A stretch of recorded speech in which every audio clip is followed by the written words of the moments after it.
Chào bạn năm 2025. Đây là video đầu tiên của năm 2025.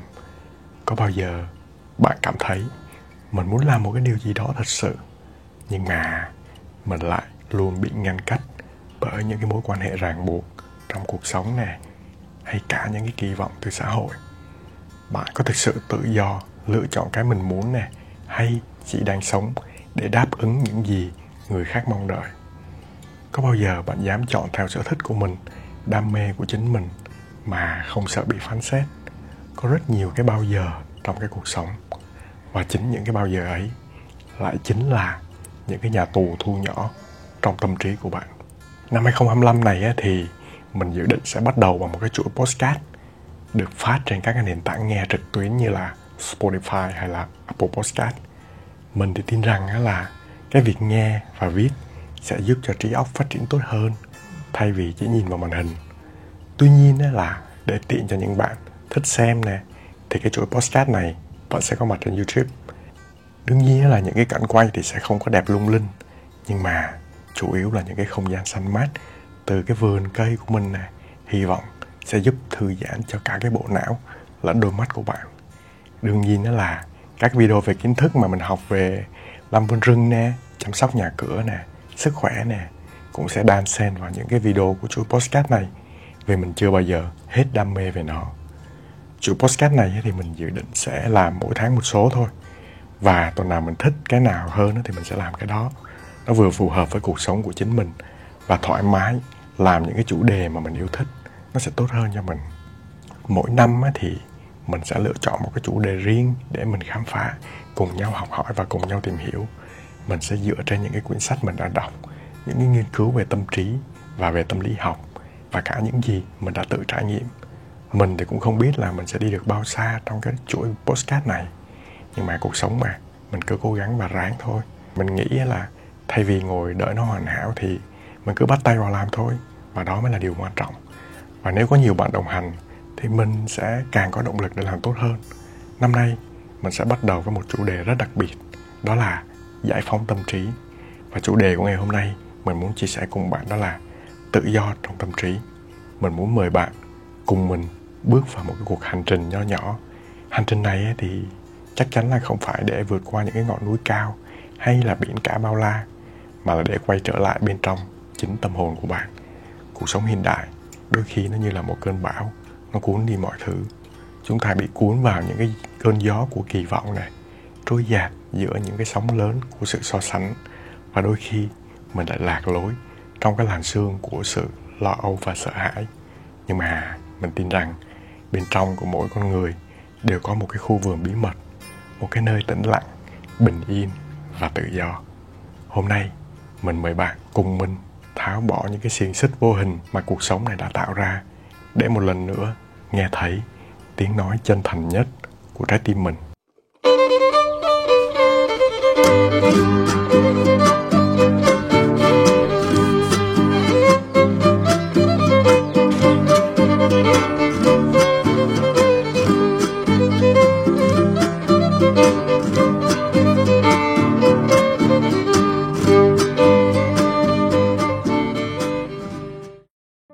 Vậy thì mình bắt đầu bằng cách là chúng ta cùng thảo luận về tự do trong việc suy nghĩ, không bị ràng buộc bởi định kiến.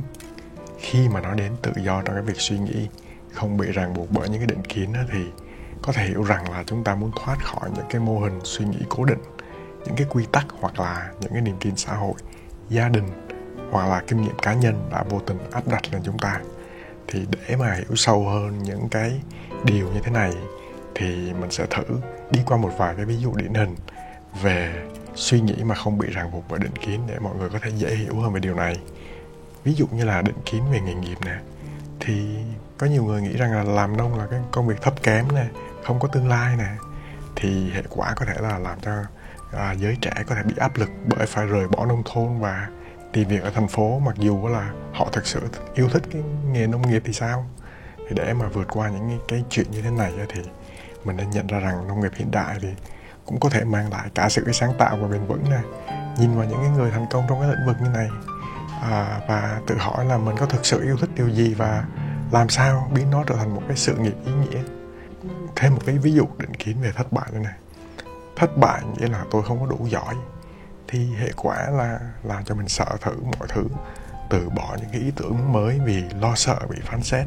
Để mà vượt qua được những cái điều như thế này thì mình nên thay đổi quan điểm là thất bại là một cái bước học hỏi thôi, không phải là cái điểm kết thúc. Chẳng hạn như kể cả cái việc mà làm cha làm mẹ lần đầu thì cũng phải học vậy. Hay là có rất là nhiều những cái ví dụ về thất bại. Đọc những cái câu chuyện về người nổi tiếng thì thất bại rất là nhiều nè. Như Thomas Edison thì thử nghiệm hàng ngàn lần trước khi mà phát minh ra bóng đèn nè, để mà mình luôn tự nhắc nhở mình là không ai có thể thành công mà không trải qua thất bại.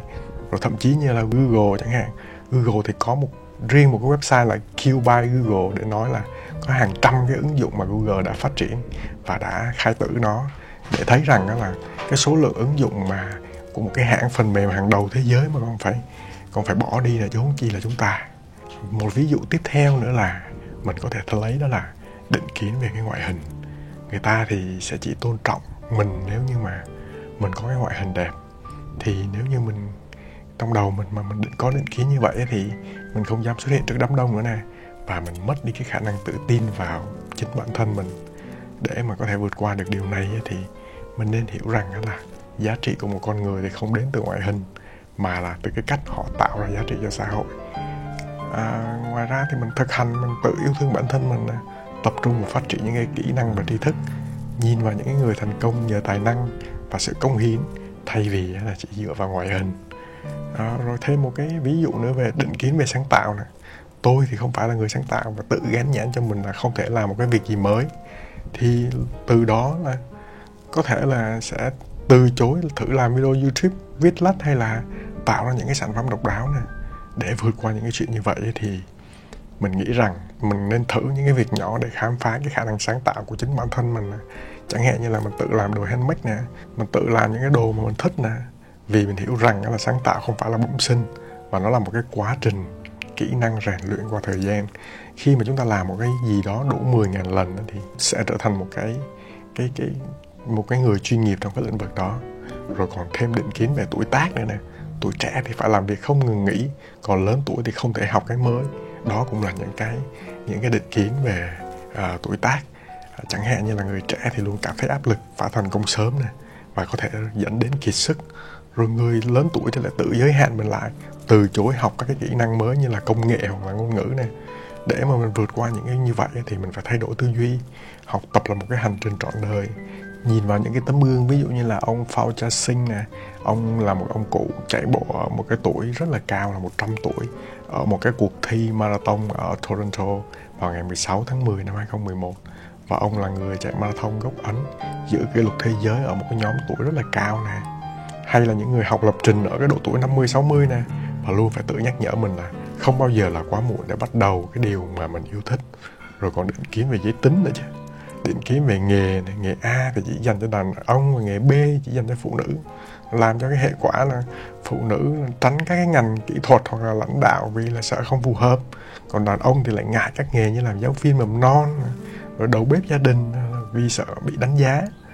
Mà để mà vượt qua những cái này thì mình phải luôn luôn mình tự đặt cái câu hỏi là tại sao cái giới tính lại quyết định công việc của mình. Và mình luôn phải tự học hỏi từ những cái người mà phá vỡ định kiến. Ví dụ như những nữ kỹ sư hàng đầu này, hay là những cái nam y tá tận tâm nè. Và nên khuyến khích mọi người theo đuổi đam mê thay vì theo đuổi những cái quan niệm lỗi thời như vậy. Rồi còn tiếp nữa là những cái định kiến về học tập nữa nè, học vấn nè, không có bằng cấp thì không thể thành công nè. Rồi người không có điều kiện học đại học thì lúc đó sẽ cảm thấy mình thua kém nè, không dám ước mơ lớn nè. Những người có cái bằng cấp thì lại nghĩ rằng chỉ có cách học truyền thống mới đúng. Rồi để vượt qua những cái chuyện như vậy thì nhìn vào những cái tấm gương thành công mà không bằng cấp như là Steve Jobs nè, Bill Gates này, hay là các cái doanh nhân từ nghề thủ công. Cái việc mà khuyến khích học tập suốt đời qua cái thực tiễn và trải nghiệm, thay vì là mình chỉ dựa vào những cái chứng chỉ. Rồi thêm một cái định kiến nữa là định kiến về quê quán nè. Người ở thành phố thì giỏi hơn, còn người ở nông thôn thì bảo thủ và kém sáng tạo. Và cái này cũng chỉ là định kiến mà thôi. Mình đã thấy những cái người ở nông thôn họ rất là sáng tạo luôn. Những anh, những chú sáng tạo ra những cái máy sử dụng những cái đồ bỏ đi để tạo ra cái năng lượng điện gió này. Rồi rất là nhiều câu chuyện về sáng tạo ra những cái ô tô tự chế ở quê nè. Để mà mình vượt qua những cái định kiến như vậy thì mình nên khẳng định cái giá trị của mình thông qua cái hành động thực tế, và không cần để ý những cái nguồn gốc như vậy. Thấy được cái sự sáng tạo và đổi mới ở cả thành phố và nông thôn, như là việc kết hợp công nghệ và nông nghiệp để tạo ra những cái mô hình bền vững nè. Và mình nên đánh giá một con người thông qua cách họ sống và làm việc, chứ không phải là nơi họ sinh ra. Rồi còn một số cái định kiến khác, chẳng hạn như là định kiến về hạnh phúc nè.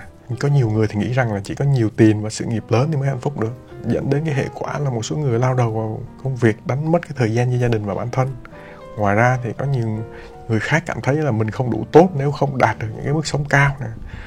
Và để mà vượt qua những cái định kiến kiểu như vậy thì mình phải nhận ra điều đó và mình thay đổi cái tư duy về điều đó. Khi mà mình thay đổi được tư duy về điều đó thì mình nhận ra rằng hạnh phúc nó không phải lúc nào cũng liên quan đến vật chất. Thực hành cái lối sống tối giản và tìm kiếm những cái niềm vui trong những cái điều nhỏ bé, như là chăm sóc vườn này, hay là dành thời gian với gia đình, thì lúc đó mình cảm thấy cuộc sống nó đầy ý nghĩa và nó đáng sống hơn.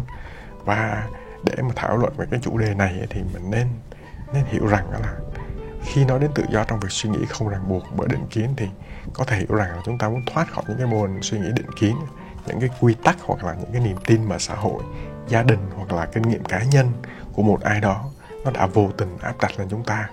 Một số cái điểm thú vị mà để chúng ta có thể hiểu hơn về cái tự do trong suy nghĩ không bị ràng buộc bởi định kiến, đó là đầu tiên là nguồn gốc của những cái định kiến trong cái suy nghĩ của chúng ta. Chẳng hạn như là định kiến thường bắt nguồn từ văn hóa này, từ giáo dục hoặc là những cái trải nghiệm đã qua.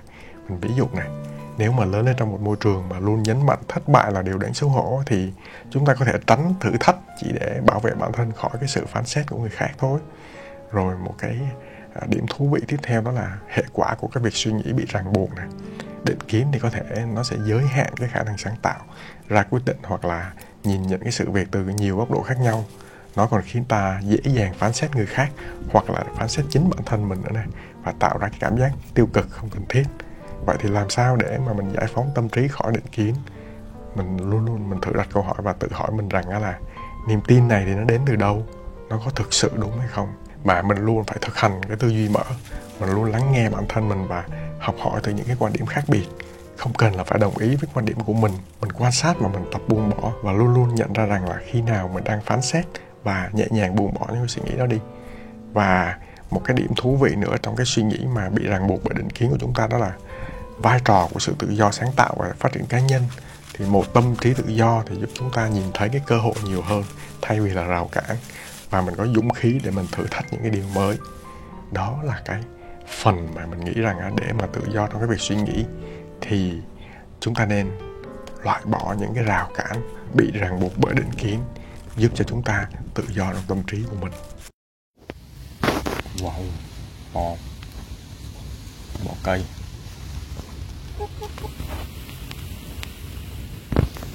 Thương nha em đi nhầm ra đây phải không? Cho em lên đây lại nha. Trong cái phần đầu tiên thì ta đã tìm hiểu về cái sự ràng buộc tự do trong tâm trí của chúng ta bởi cái nhà tù định kiến. Vậy thì tiếp theo còn cái gì ràng buộc chúng ta khỏi tự do trong tâm trí nữa?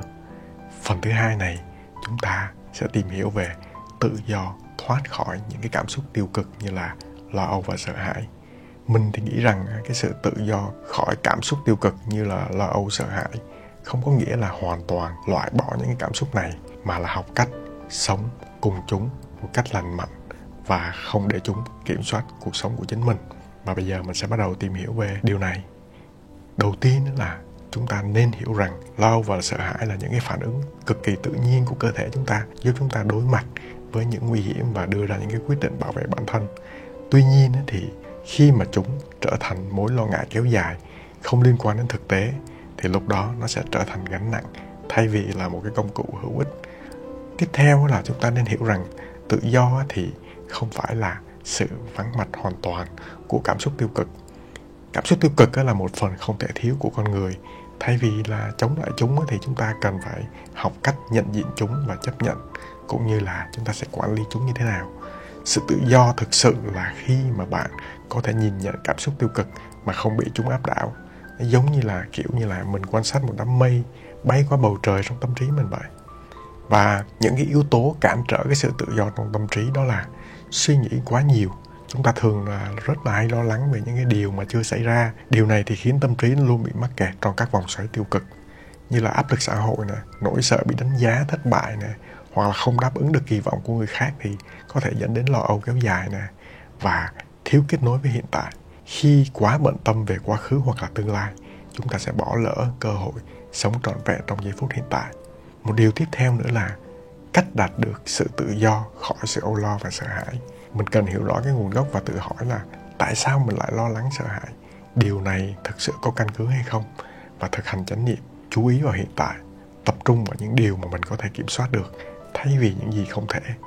Kết nối với bản thân, thường xuyên tự hỏi là điều gì là quan trọng đối với mình. Điều này thì giúp bạn không bị cuốn vào những cái lo lắng không đáng có.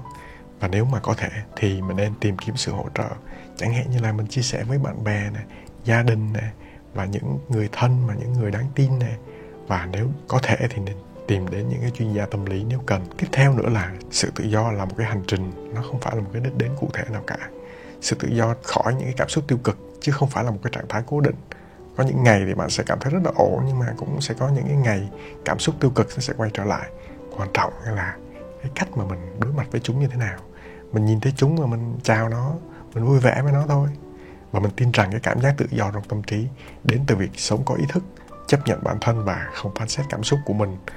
Bạn có những cái suy nghĩ hoặc là trải nghiệm nào mà muốn chia sẻ về điều này thì đừng quên bỏ lại bình luận trong cái video này nha.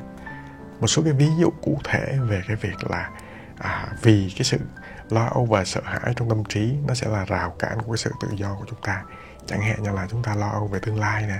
Ví dụ như là mọi người có thể lo lắng vì mình chưa tìm được một công việc tốt, hoặc là chưa đạt được một cái mục tiêu cá nhân nào đó, thì lúc đó sẽ tạo ra cái cảm giác bất an kéo dài nè, khó tập trung vào hiện tại nè.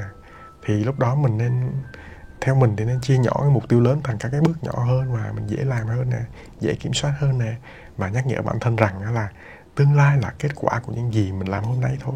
Và một cái ví dụ nữa là rào cản của tâm trí chúng ta, đó là sợ thất bại trong cái công việc hoặc là học tập nè. Nếu mà một học sinh sợ thi rớt hoặc là một nhân viên sợ dự án thất bại ấy, thì dẫn đến sự căng thẳng kéo dài nè. Rồi chúng ta trì hoãn công việc, rồi chúng ta mất tự tin vào bản thân. Khi đó chúng ta cần phải nhìn thất bại như là một phần tự nhiên của cái quá trình học hỏi thôi, và học cách chuẩn bị tốt hơn nè. Mình lên kế hoạch chi tiết hơn để giảm thiểu những cái rủi ro không cần thiết. Và nên tự nhủ rằng là mình không phải là người hoàn hảo, và điều quan trọng là mình đã cố gắng hết sức rồi. Và sau này mình có nhìn lại thì tại cái thời điểm đó, nhận thức, ý thức của mình, rồi cái kinh nghiệm của mình ở thời điểm đó nó cũng chỉ chừng đó thôi. Và đừng có cố gắng mà phán xét nó, bởi vì ngay thời điểm đó thì mình đã cố gắng hết sức rồi. Rồi thêm một cái ví dụ nữa là sợ bị đánh giá bởi người khác nè. Một cái người mà muốn đăng video YouTube nhưng mà lo lắng bị người khác chỉ trích hoặc là chê bai, và làm cho mình không dám chia sẻ những cái ý tưởng hoặc là sáng tạo của mình với thế giới nữa. Thì mình nên hiểu rằng là mọi người thường bận tâm đến bản thân họ hơn là phán xét mình. Mình luôn nhắc nhở với bản thân mình là chắc chắn là không phải ai cũng đồng ý với mình, và điều đó là hoàn toàn bình thường. Và nên tập trung vào những cái giá trị mà mình mang lại, thay vì là cố gắng tập trung vào sự hoàn hảo. Rồi thêm một ví dụ nữa là lo âu về sự không chắc chắn nè. Một người mà đứng trước một cái quyết định lớn như là chuyển công việc, mua nhà hay là thay đổi một cái lối sống nào khác thì mình dễ bị phán xét, dễ bị suy nghĩ nhiều, rồi lo lắng đến mức không thể đưa ra những cái quyết định hoặc là tê liệt cái hành động của mình luôn. Bởi vì mình sợ sai nè, mình sợ là cái quyết định của mình sẽ thay đổi quá nhiều và làm ảnh hưởng tới cái sự chắc chắn trong cái cuộc sống của mình. Để vượt qua những cái điều như thế này thì mình nghĩ rằng là mình chuẩn bị các phương án xử lý cho những cái tình huống xấu nhất có thể xảy ra. Rồi mình hiểu rằng là không có cái quyết định nào hoàn hảo hết, chỉ cần làm hết sức trong cái khả năng của mình thôi, và tập trung ngay vào những cái hành động nhỏ. Thay vì lo lắng về toàn bộ bức tranh thì hãy làm ngay. Giống như kiểu mình đang làm podcast nè, mình cũng chẳng biết bắt đầu từ đâu, rồi bắt đầu tập trung vào làm những cái điều nhỏ nhất bằng cách là xem lại những cái cuốn sách của mình có sẵn, có những cái nội dung gì thú vị nè, rồi gom lại ngồi nghĩ xem là trong đầu mình có những cái kiến thức gì nè, mình có thể phân ra những cái mục nhỏ hơn để làm hay không nè, thì mới có cái chủ đề podcast hôm nay cho mọi người nghe đó. Rồi thêm một cái ví dụ về sự sợ hãi vì những cái ký ức trong quá khứ nữa nè.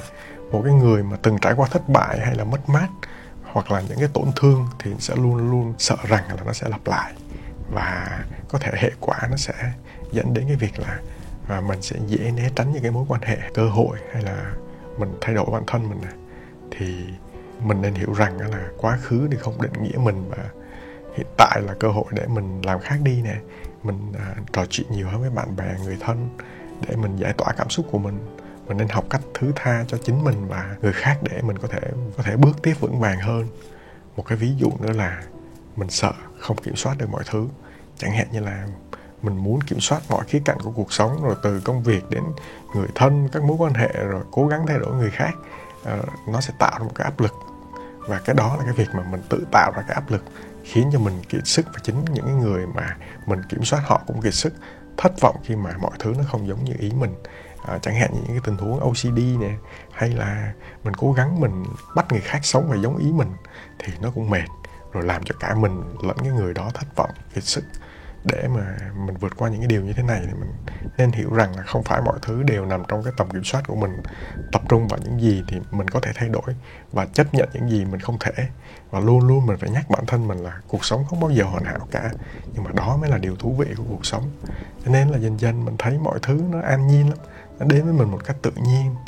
Một cái điều mà mình có thể chia sẻ với mọi người là chúng ta không thể nào thay đổi được ai cả, chúng ta chỉ thay đổi chính bản thân mình mà thôi. Cho nên là trong cuộc sống này mọi thứ nó đã không hoàn hảo rồi cái sự không hoàn hảo đó nó làm cho cuộc sống thi vị. Chứ cái cuộc sống mà nó hoàn hảo quá thì nó chẳng khác gì một căn phòng của một con robot hết. Như vậy thì chúng ta sống như một cái máy như vậy, như một con robot như vậy, thì cuộc sống đâu còn thú vị nữa đâu. Cuộc sống nó phải có lúc lên lúc xuống, lúc buồn nhất thì lúc vui nhất nó mới đạt được cái trạng thái cao. Rồi những cái lúc mà không có đồ ăn thì những cái lúc ăn ngon nó mới thực sự hạnh phúc.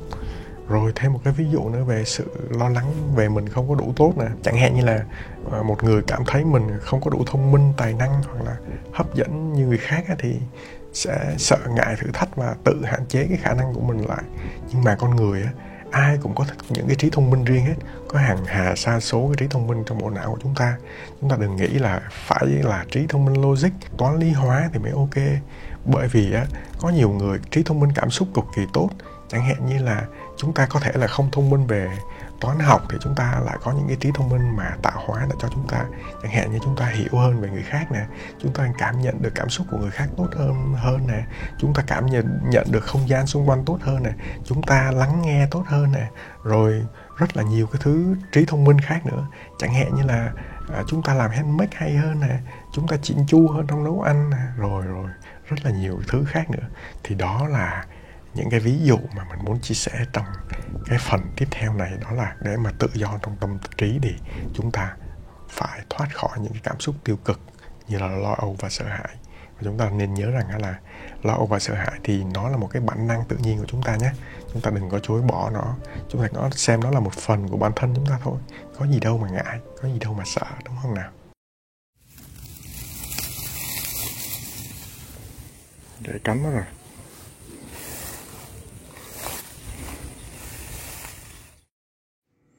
Đi vô trong cái vườn bên trong kia, phát hiện ra một bạn bìm bịp bị gãy thương một bên cánh rồi.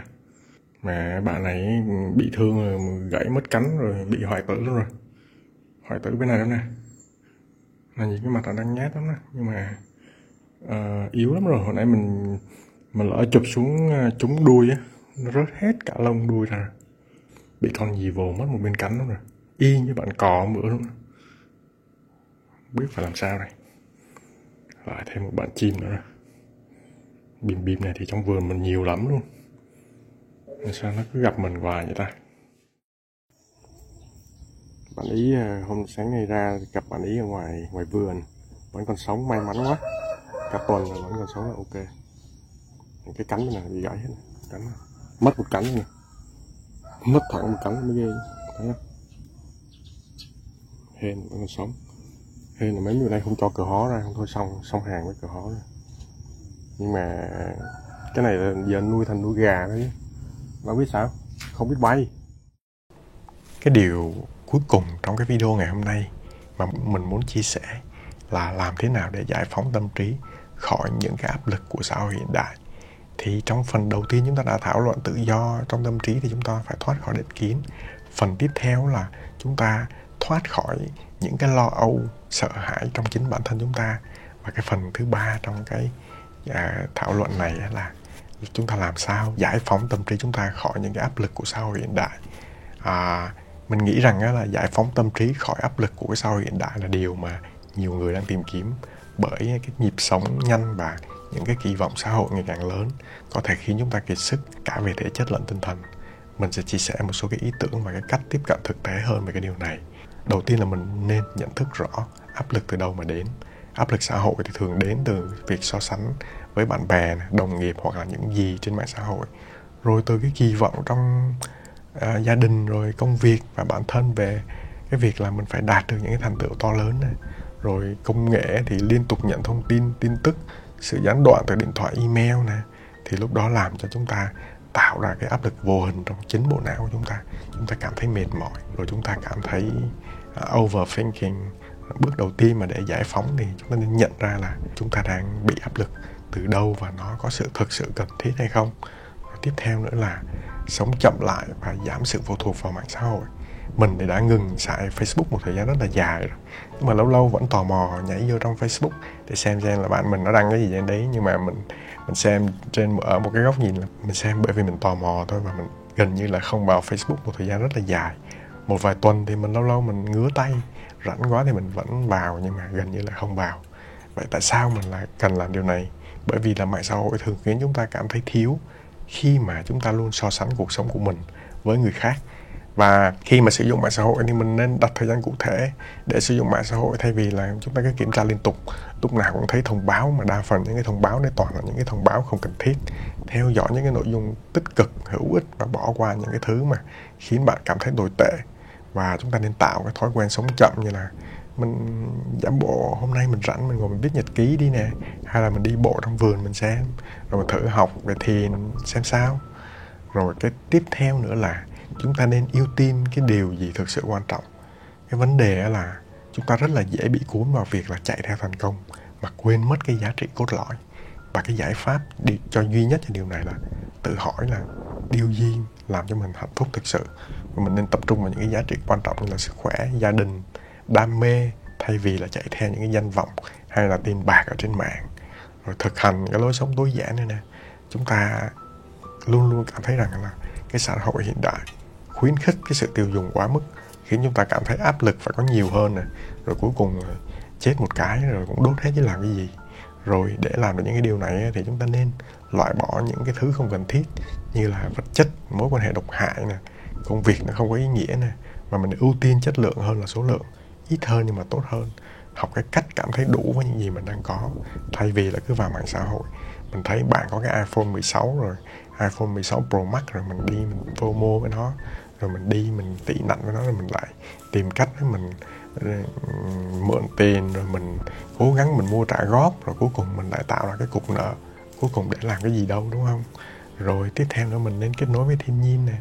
Cái cuộc sống hiện đại nó khiến chúng ta rời xa tự nhiên, nơi mà thực sự nó mang lại cái sự bình yên và cân bằng. Mình dành thời gian nhiều hơn chăm sóc vườn của mình nè, hoặc là chỉ đơn giản là đi bộ thôi. Tắt điện thoại và ngồi yên lặng đi để nghe âm thanh tự nhiên xem thế nào. Rồi mình nên tạo không gian không áp lực cho bản thân mình. Cái xã hội hiện đại thì luôn luôn yêu cầu cái hiệu suất, rồi con người phải làm đa nhiệm. Nhưng con người thì chúng ta cần phải có không gian để nghỉ ngơi và tái tạo năng lượng. Con người chúng ta thì cũng là những cái phản ứng sinh hóa trong cơ thể thôi. Chúng ta không nghỉ ngơi thì chúng ta cũng sẽ chết dần trong cơ thể chúng ta. Như vậy thì chúng ta nên có thời gian biểu và có cái khoảng trống cho cái việc thư giãn. Mình nên tập thực hành không làm gì theo cái kiểu của Nixon á, để đầu óc tự do và không có cái mục tiêu cụ thể nào. Rồi có một cuốn sách gì nhỉ? Mình nhớ không lầm là cuốn sách đó có nói về Fika, lối sống của người Thụy Điển á. Thì người ta làm 1-2 tiếng gì đó, người ta lại Fika một lần, người ta ăn bánh uống trà, người ta ngồi người ta chiêm nghiệm về nhiều thứ. Rồi cái nữa là mình nên học cách nói không. Chúng ta thường cảm thấy áp lực vì là không muốn làm người khác phải thất vọng, cho nên là mình không dám, mình ngại, mình không có nói không được. Cái việc nói không nhìn vậy khó làm lắm. Mình cũng học miết mình mới có thể là nói không, mà nói không thì nói giảm, nói tránh. Bạn ơi, mình không nhận cái này nha, bởi vì là mình thấy như thế này nè. Và mình hiểu rằng cái việc nói không đó là bảo vệ thời gian và năng lượng cho những cái điều quan trọng. Chẳng hạn như mình từ chối một cái cuộc nhậu đi, hay là mình từ chối một cái bữa tiệc mình cảm thấy nó không có phù hợp với mình, thì để mà mình nói không thì nó khó, đúng không? Nhưng mà mình ngồi ở cái bữa tiệc đó mình mất 4-5 tiếng để ngồi dài lê đôi mắt ở những cái bữa tiệc như vậy thì nó mệt mỏi cơ thể mình. Như vậy thì tập nói không nó sẽ tốt hơn, hay là mình ngồi 4-5 tiếng để mình làm cảm thấy mình mệt mỏi nó tốt hơn nè. Rồi mình nhìn nhận sự thành công theo cái cách riêng của mình. Xã hội thì thường định nghĩa thành công là giàu có, nổi tiếng hoặc là có địa vị cao. Thì mình nên định nghĩa lại thành công theo cái ý nghĩa cá nhân của mình thôi. Ví dụ như là mình tính cái GDP của mình theo cái sự khỏe mạnh của mình này, hạnh phúc này, tự do này. Rồi mình nhắc nhở bản thân rằng đó là không có con đường thành công nào giống nhau cả. Họ có thể chọn con đường thành công của họ, mình chọn con đường thành công của mình thôi. Rồi tiếp theo nữa là mình nên chăm sóc sức khỏe tinh thần và thể chất mình. Cơ thể khỏe mạnh thì giúp tâm trí vững vàng, từ đó giảm áp lực nè. Thì cái việc mà mình tập thể dục đều đặn, ăn uống lành mạnh, ngủ đủ giấc, thực hành thiền rồi yoga thì sẽ giảm được căng thẳng nè. Có cái người nào mà tất cả mọi thứ đều đầy đủ hết nhưng mà cơ thể lý của mình nó không có khỏe thì thực sự mình có vui hay không, đúng không? Rồi ấy, khi mà cơ thể không khỏe mạnh rồi mình lại tốn thêm tiền đi bác sĩ nè, thì thực sự nó có ổn hay không? Rồi nhiều tiền mà cuối đời mà đi du lịch mà cảm thấy mình đi du lịch mà trong một cái cơ thể nó luôn luôn là cần thuốc nè, thì cảm thấy là mình như vậy là có tốt hay không? Rồi thêm nữa là mình hãy tử tế với chính mình nữa nè. Chúng ta thường tự tạo ra áp lực quá lớn vì nghĩ rằng là mình chưa đủ giỏi. Thì mình nên thay vì phê phán bản thân mình thì hãy tự động viên rằng là mình đang làm tốt nhất trong một cái hoàn cảnh của mình rồi. Rồi học cách tha thứ cho bản thân mình khi mà mắc sai lầm. Vậy là cái hành trình của tụi mình hôm nay là tạm dừng ở đây nha. Nhưng mà mọi người nhớ nè, tự do trong tâm trí thì không phải là một cái đích đến mà là một cái thói quen thôi. Nó giống như cái việc là chúng ta chăm sóc khu vườn của chính mình vậy. Khi mà mình nhổ đi những cái cỏ dại của định kiến nè, mình tưới mát tâm hồn bằng cái sự tử tế và để lại ánh sáng của hiện tại, chiếu sáng cái khu vườn ấy, nó sẽ dần nở rộ lên. Và mình hãy bước chậm lại giữa những cái cơn lốc xoáy của cuộc sống. Và chỉ khi mà mình dừng lại thì mình mới nghe được tiếng gió thầm thì nè, mới cảm nhận được những cái hương thơm của những cái bông hoa đang nở trong chính tâm trí của chúng ta nè. Và mình cảm ơn mọi người đã đồng hành cùng mình trong ngày hôm nay. Chúc mọi người luôn tìm được cái sự bình yên và tự do thật sự trong chính mình. Chào tạm biệt mọi người và hẹn gặp lại mọi người trong tập video kế tiếp. Bye!